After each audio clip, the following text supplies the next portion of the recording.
Rejected ka sa application mo sa in-stream ads monetization. Bakit nga ba nire-reject ni Meta ang application natin dito sa in-stream ads monetization sa in-stream ads? Minsan guys, kahit wala tayong violation at expect natin na akala natin na ma-monetize tayo at hindi tayo ma-reject sa application natin dahil nung chine-check natin ang ating mga account from support inbox at doon sa monetization sa profile or page recommendation ay wala kang violation at rejected ito. Bakit nga ba nire-reject? Guys, hindi sa lahat ng panahon ay madidetect agad ni Meta ang ating mga videos kung may mga violations ito.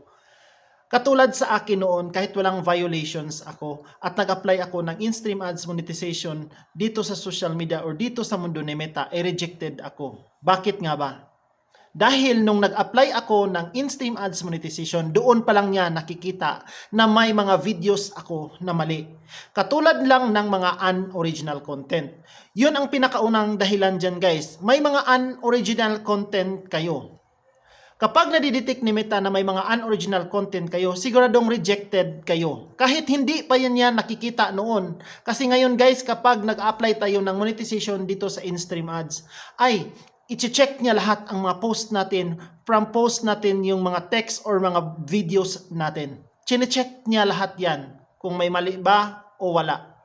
Bago siya mag-approve dyan, rejected ka ba o approve ang monetization mo dito sa in-stream ads.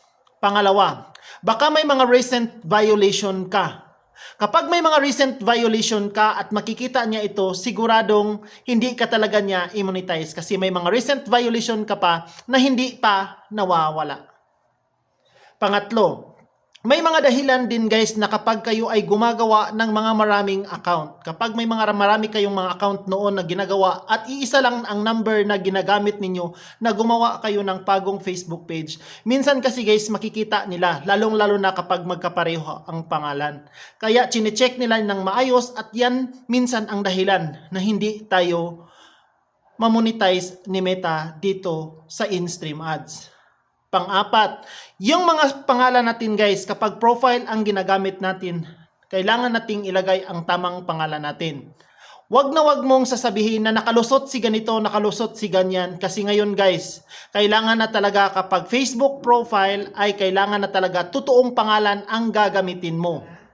Kapag Facebook page naman ang gagamitin mo, walang problema kahit anong pangalan ang gagawin mo. Pero ang pinaka-importante kapag profile ang gamit mo, kailangan mong ilagay ang tunay mong pangalan.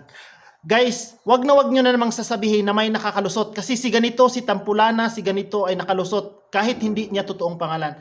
Guys, wag na wag mong gagayahin. Paano guys kapag ginawa mo na hindi totoong pangalan at ibang pangalan ang nilalagay nyo dyan at kayo ay madidetect ni Meta at hindi kayo mamonetize at rejected?